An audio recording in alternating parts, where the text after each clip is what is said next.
नमस्कार, स्वागत है आपका खबर दोपहर में और मैं हूं आपके साथ दुर्गेश पांडे। बात करेंगे इस वक्त की बड़ी खबर की जो गुरुग्राम से आ रही है। गुरुग्राम से इस वक्त की बड़ी खबर, चलती गाड़ी में लगी आग, ड्राइवर ने कूदकर बचाई जान।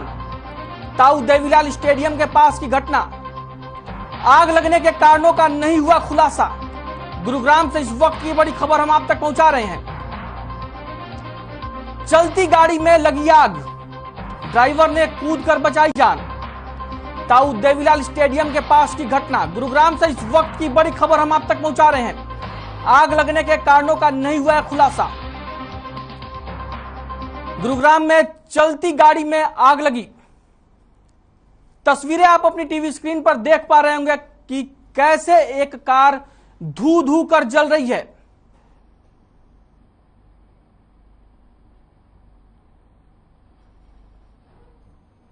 सड़क पर चलती कार में आग लग गई और जिसके बाद ड्राइवर ने कूदकर अपनी जान बचाई। गुरुग्राम में ताऊ देवीलाल स्टेडियम के पास की यह घटना है। तस्वीरें आप अपनी टीवी स्क्रीन पर देख पा रहे होंगे।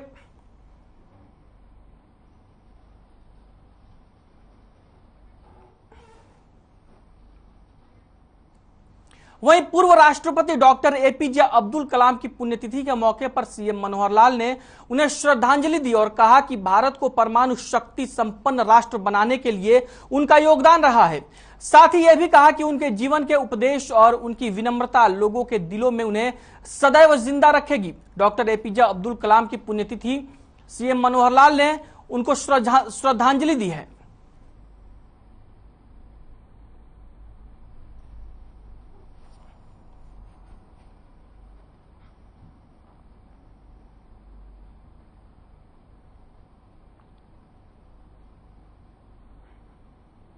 वहीं केंद्रीय रिजर्व पुलिस बल की स्थापना दिवस के मौके पर सीएम मनोहर लाल ने बधाई दी और कहा कि देश की आंतरिक सुरक्षा में संपूर्ण भाव से समर्पित केंद्रीय रिजर्व पुलिस बल की स्थापना दिवस पर सभी को ढेर सारी बधाई। राष्ट्र की सुरक्षा, प्रगति और उन्नति में आपका योगदान अतुलनीय है, हमें आप पर गर्व है।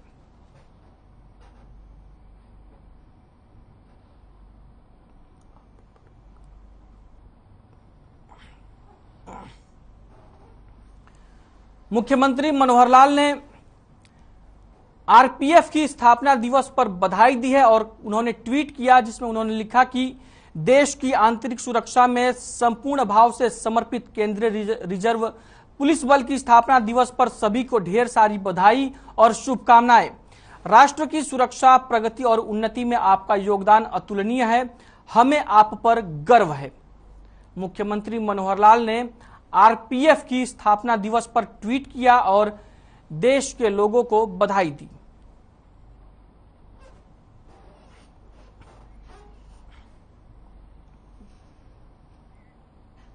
बात करेंगे इस वक्त की बड़ी खबर की। इस वक्त की बड़ी खबर हम आप तक पहुंचा रहे हैं। दिल्ली दौरे पर पंजाब के सीएम भगवंत मान अरविंद केजरीवाल से मिलने पहुंचे हैं दिल्ली। दिल्ली के सीएम हैं अरविंद केजरीवाल। दिल्ली दौरे पर पंजाब के मुख्यमंत्री भगवंत मान, दिल्ली के मुख्यमंत्री अरविंद केजरीवाल से मिलने के लिए भगवंत मान दिल्ली पहुंचे हैं। इस वक्त की बड़ी खबर हम आप तक पहुंचा रहे हैं। दिल्ली के दौरे पर हैं पंजाब के मुख्यमंत्री भगवंत मान। दिल्ली के मुख्यमंत्री अरविंद केजरीवाल से मिलने के लिए भगवंत मान दिल्ली पहुंचे हैं। तस्वीरें आप अपनी टीवी स्क्रीन पर देख सकते हैं। भगवंत मान की गाड़ियों का काफिला है और भगवंत मान जो पंजाब के मुख्यमंत्री हैं वो दिल्ली के मुख्यमंत्री अरविंद केजरीवाल से मिलने के लिए दिल्ली पहुंचे हैं।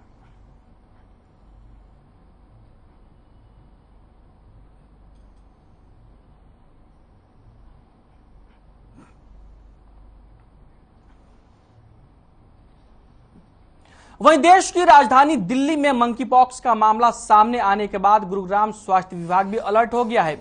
हालांकि गुरुग्राम में अभी तक कोई मामला सामने नहीं आया है, लेकिन इसके बावजूद प्रशासन ने मंकी पॉक्स बीमारी से निपटने के लिए सभी तैयारियां शुरू कर दी है। इसी के तहत गुरुग्राम के सेक्टर 10 में नागरिक हॉस्पिटल में अलग से वार्ड बनाने के निर्देश दे दिए गए हैं और साइबर सिटी के सभी हॉस्पिटल्स को गाइडलाइन भी जारी कर दी गई है कि अगर किसी भी मरीज में इस बीमारी के कोई भी लक्षण मिलते हैं तो पहले जांच करें और पुणे लेबोरेटरी से रिपोर्ट आने के बाद ही पुष्टि की जाए।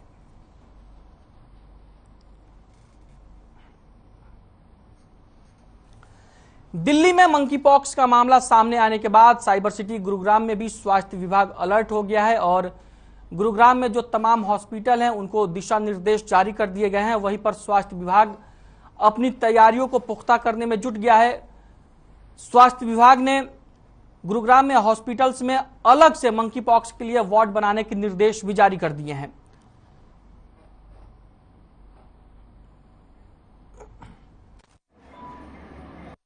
जैसा आपको मालूम है कि अभी तक कुल मिलाकर भारत में 4 मंकी पॉक्स के जो हैं वो केसेस पाए गए हैं और दिल्ली में भी एक मंकी पॉक्स का केस जो है वो पाया गया है। और इसी को देखते हुए न केवल हरियाणा सरकार ने दिशा निर्देश जारी किए हैं बल्कि हमने भी दिशा निर्देश जारी किए कि सभी प्राइवेट अस्पतालों में और सरकारी अस्पतालों में हमने मंकी पॉक्स से रिलेटेड जो गाइडलाइंस हैं वो हमने बता दी हैं और भेज दी गई हैं। और सेक्टर 10 में और सभी प्राइवेट हॉस्पिटल्स को कहा गया है इसके लिए या तो एक आइसोलेशन वार्ड बनाएं या एक रूम निर्धारित करें यदि ऐसा कोई। प्रदेश के स्वास्थ्य मंत्री अनिल विज ने पंचकुला में डीएनवी ओरिएंटेशन कार्यक्रम में मुख्य अतिथि के तौर पर शिरकत की और कहा कि हरियाणा के प्रत्येक अस्पताल में जल्द ही ई लाइब्रेरी की शुरुआत की जाएगी। इस ई लाइब्रेरी के साथ ही मेडिकल कॉलेजों को भी जोड़ा जाएगा ताकि डीएनबी कोर्स करने वाले छात्रों को नवीनतम और विश्व स्तर की जानकारी प्राप्त हो सके। साथ ही हरियाणा के में जल्द ही स्वास्थ्य को लेकर मैपिंग करवाई जाएगी। वर्तमान में प्रदेश में डीएनबी कोर्सों के लिए 76 सीटें हैं और जल्द ही इनकी संख्या को भी बढ़ाया जाएगा।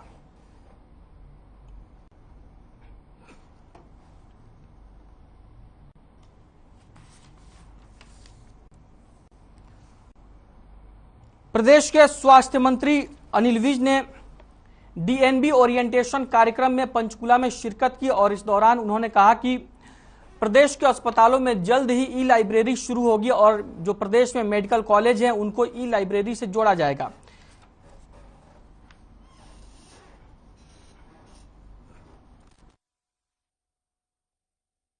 अभी हमने अपने स्वास्थ्य विभाग में 1250 डॉक्टरों की भर्ती के लिए विज्ञापन निकाला था और लगभग 950 डॉक्टर्स को सिलेक्ट कर लिया है। और अभी तक जो प्रैक्टिस थी कि हम भर्ती डॉक्टर्स की ही करते थे और उसी में जो स्पेशलिस्ट आ जाते थे उन्हीं से ही हम अपना काम चलाते थे। लेकिन इन 950 में से शायद 150 ही स्पेशलिस्ट आए हैं, बाकी केवल एमबीबीएस है। बात करेंगे इस वक्त की बड़ी खबर की। इस वक्त की बड़ी खबर गुरुग्राम से आ रही है। पौष इलाके में युवक की हत्या से हड़कंप। सेक्टर 15 के मकान नंबर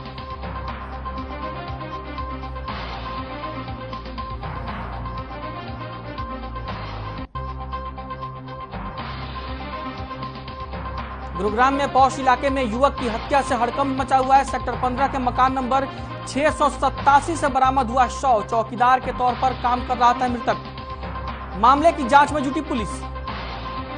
गुरुग्राम से इस वक्त की बड़ी खबर हम आप तक पहुंचा रहे हैं। पौष इलाके में युवक की हत्या से हड़कंप। सेक्टर 15 के मकान नंबर 687 में चौकीदार के तौर पर काम कर रहा था युवक। तस्वीरें आप अपनी टीवी स्क्रीन पर देख सकते हैं। गुरुग्राम के पौष इलाके की यह तस्वीर है जहां पर युवक की हत्या हो गई है, जिसके बाद से इलाके में हड़कंप मचा हुआ है।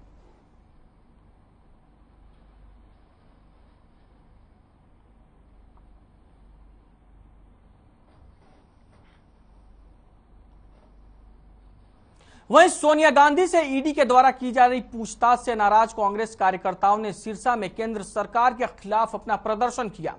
सिरसा के कांग्रेस भवन में सत्याग्रह कर कांग्रेस कार्यकर्ताओं का कहना है कि केंद्र सरकार बदले की राजनीति से प्रेरित होकर सरकारी एजेंसियों का गलत इस्तेमाल कर रही है।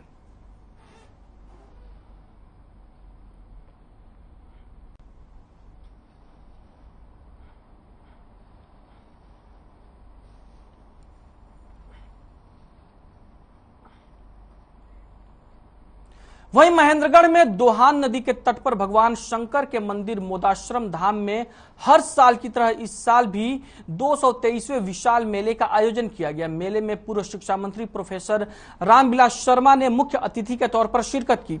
इस अवसर पर पूर्व शिक्षा मंत्री प्रोफेसर रामविलास शर्मा ने करीब 51 फुट ऊंची भगवान शंकर की मूर्ति का लोकार्पण किया। इस मेले में कुश्ती प्रतियोगिता का भी आयोजन किया गया, जिसमें क्षेत्र के नामी पहलवानों ने हिस्सा लिया। इसी के साथ हरिद्वार और गोमुख से लाई गई कांवड़ भी चढ़ाई गई। समिति के द्वारा शिवरात्रि के मौके पर शिव भक्तों के लिए भंडारे का भी विशेष आयोजन किया गया, जिसमें हजारों शिव भक्त शामिल हुए।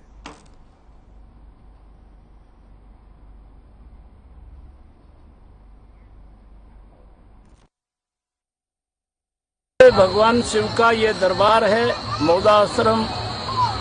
ये दोहान नदी में खुदाई में निकली हुई शिवलिंग है, बहुत प्राचीन शिव मंदिर है। और आज इसमें 51 फुट की मूर्ति श्री तोताराम जी ने, उनकी पत्नी लक्ष्मी देवी ने, रिटायरमेंट में उनको 11 लाख रुपए मिले, सारा पैसा भगवान शंकर की 51 फुट की मूर्ति में लगाया और उसका उद्घाटन अभी हमने किया है।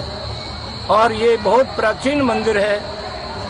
मैंने छात्र जीवन में यही एक कोने की कोठड़ी में रह करके अपनी पढ़ाई किया है। अभी कुश्ती दंगल हुआ है।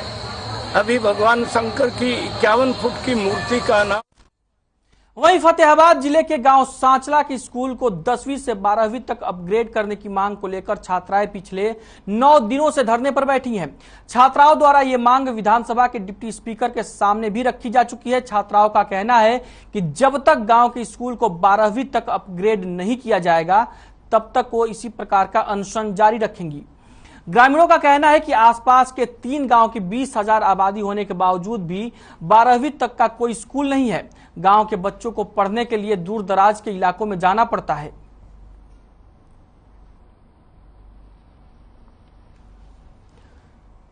स्कूल को अपग्रेड करने की मांग को लेकर छात्राएं 9 दिनों से अनशन कर रही हैं और छात्राओं का कहना है कि जब तक उनकी मांग पूरी नहीं होती है, उनका अनशन जारी रहेगा।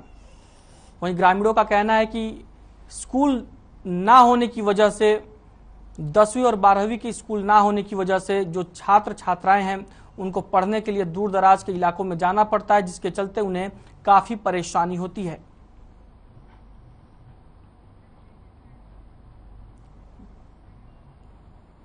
वहीं कैथल जिले में जिला बार एसोसिएशन को मिली 1 करोड़ रुपए की ग्रांट के घोटाले की जांच कर रही कमेटी ने जिला बार एसोसिएशन के पूर्व प्रधान पर बलराज नौज को दोषी करार दिया है। आपको बता दें कि सन 2016 में मुख्यमंत्री मनोहर लाल ने जिला बार एसोसिएशन के लिए 1 करोड़ रुपए की ग्रांट स्वीकृत की थी, जिससे बार एसोसिएशन भवन में लिफ्ट और बार रूम में एयर कंडीशन तथा सीसीटीवी कैमरे लगवाने के साथ ही दूसरे काम होने थे। बार एसोसिएशन के पूर्व प्रधान बलराज नौंच द्वारा करवाए जा रहे इन कार्यों में अनियमितता की शिकायत सुरेश ढुल ने सीएम विंडो पर की थी। भ्रष्टाचार के मामले का संज्ञान लेते हुए हरियाणा के मुख्य सचिव ने कैथल के डीसी से इस पूरे मामले की रिपोर्ट तलब की, जिसके बाद जांच कैथल के अतिरिक्त उपायुक्त को सौंप दी गई थी। मामले की सुनवाई करते हुए कैथल के अतिरिक्त उपायुक्त ने अपनी जांच रिपोर्ट में जिला बार एसोसिएशन के तत्कालीन प्रधान बलराज नौच को अनियमितता का दोषी पाया। उनके खिलाफ आगे की कार्रवाई करने के लिए डीसी कैथल द्वारा हरियाणा सरकार के मुख्य सचिव को पत्र लिख दिया गया है। अब आगे की कार्रवाई प्रदेश के मुख्य सचिव के द्वारा की जाएगी।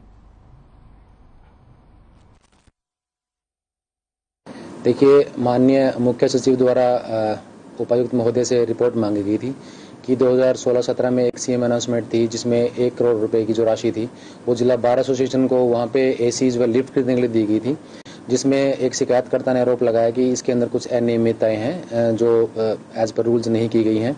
तो अतिरिक्त उपायुक्त महोदय ने इनकी जो शिकायत को अवलोकन किया, उसके बाद पाया गया कि जो बिल्स थे और जो एक्चुअल जो पोजीशन थी जो ग्राउंड पे, वो उसके अंदर थोड़ा डिफरेंस मिला।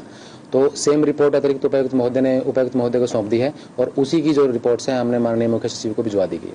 जो कैथल बार में 1 करोड़ रुपए सरकार द्वारा दिए गए थे एसी लगाने के लिए और लिफ्ट लगाने के लिए, इन चीजों के लिए पैसे जो दिए थे उसमें अनियमितता पाई गई थी, जिसकी कंप्लेंट मैंने हरियाणा सरकार को करी थी सीएम विंडो के माध्यम से। जो सीएम विंडो की जो कंप्लेंट थी वो आई थी हमारे डीसी साहब के पास कैथल में। डीसी साहब ने इसको एडीसी को इसमें आईओ के रूप में नियुक्त किया था इंक्वायरी के लिए। जब इसमें कंप्लेंट में इंक्वायरी हुई तो इसमें बलराज नोच को दोषी ठहराया गया। जो मेरे एलिगेशन थे वो सत्य और सही पाए गए, जिसकी रिपोर्ट में मैंने अब पोर्टल पे सीएम विंडो।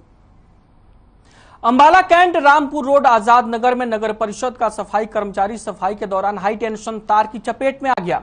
हाई टेंशन तार की चपेट में आने से सफाई कर्मचारी बुरी तरह से झुलस गया। बता दें कि सफाई कर्मचारी किसी की निजी छत पर काम कर रहा था, इसी दौरान यह हादसा हुआ।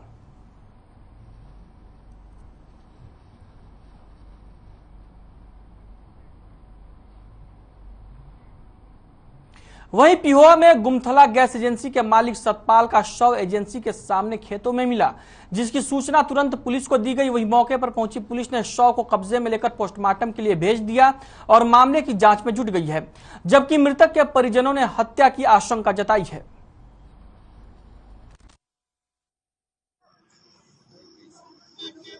ये रात उर्मिला देवी थी जो यहाँ की डेड बॉडी मिली है, ये सतपाल है। इसकी मिसेज ने रात हमारे को लेट नाइट सूचना दी कि वो यहाँ गैस एजेंसी वो मोबाइल लेने गया था और वापस नहीं आया है।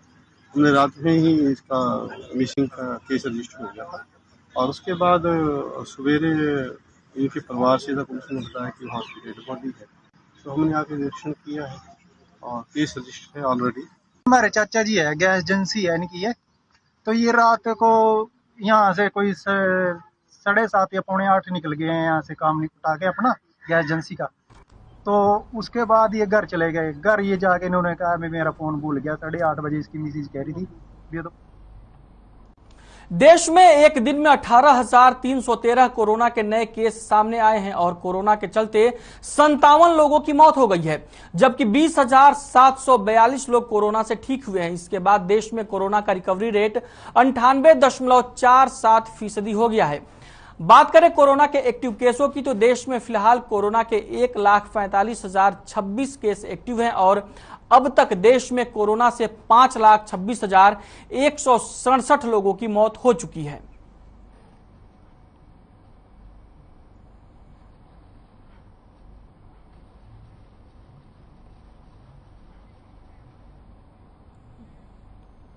वहीं हरियाणा में एक दिन में कोरोना के 578 नए मामले सामने आए हैं। वहीं प्रदेश में कोरोना के चलते पिछले 24 घंटे में किसी की भी मौत होने की कोई खबर नहीं है और 521 लोगों ने कोरोना को मात दी है, जिसके चलते कोरोना का रिकवरी रेट 98.71% पहुंच गया है। वहीं पिछले 24 घंटे में अकेले गुरुग्राम में 173 नए पॉजिटिव केस मिले हैं, जबकि फरीदाबाद में 34 नए संक्रमित मामले सामने आए हैं। इसके बाद हिसार में 18 और पंचकुला में 98 नए केस मिले हैं। वहीं रोहतक में 27 तो झज्जर में 6 केस मिले हैं। वहीं अगर बात करें प्रदेश में एक्टिव केसों की तो फिलहाल प्रदेश में कोरोना के 2,547 केस एक्टिव हैं, जबकि 10,635 लोगों ने अब तक अपनी जान गंवाई है।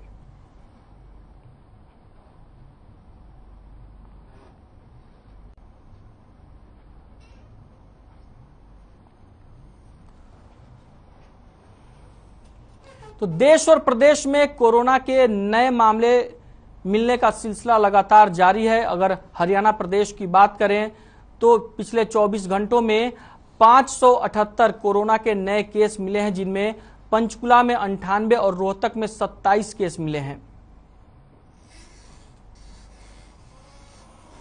वहीं सबसे ज्यादा मामले साइबर सिटी गुरुग्राम में मिले हैं और फरीदाबाद में भी कोरोना और के मामले सामने आए हैं। फरीदाबाद के साथ झज्जर में भी कोरोना के मरीज पाए गए हैं।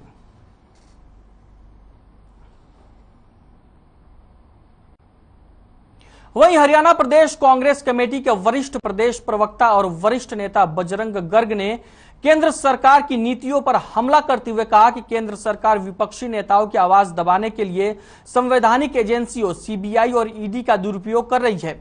उन्होंने कहा कि केंद्र सरकार को बेतहाशा महंगाई और बेरोजगारी को रोकने के लिए काम करना चाहिए।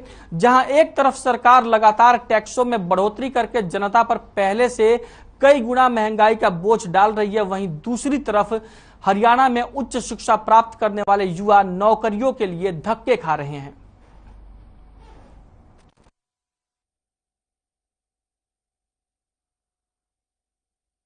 आज देश और प्रदेश के अंदर बेहताशा महंगाई और बेरोजगारी, यहां तक कि खराब कानून व्यवस्था का मुख्य मुद्दा है, क्योंकि आज महंगाई इतनी ज्यादा बढ़ चुकी है। हर खाद्य वस्तु, जरूरत का सामान, आटा और चीनी तक महंगा हो चुका है और यहां तक कि बेरोजगारी, करोड़ों लोग देश के अंदर युवा साथी बेरोजगार घूम रहे हैं, लाखों लोग हरियाणा के अंदर बेरोजगार घूम रहे हैं। मगर केंद्र सरकार इन मुद्दों पर अब जनता का ध्यान भटकाने के लिए इन्होंने एक नई सिस्टम बनाया है विपक्ष की आवाज दबाने के लिए, और सरकारी संवैधानिक जो एजेंसियां हैं जैसे सीबीआई है, ईडी है, उसका दुरुपयोग करके विपक्षी नेताओं की आवाज दबाने के अंदर केंद्र सरकार।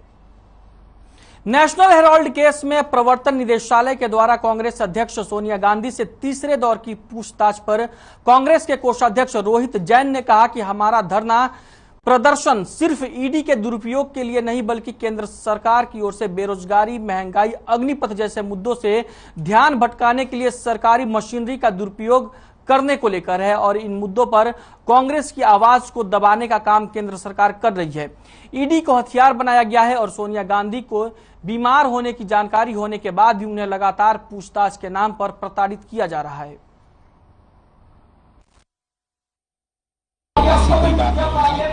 सुप्रीम कोर्ट में आम याचिकाएं थी, उनको लेके ऑर्डर पास किया। ईडी के पास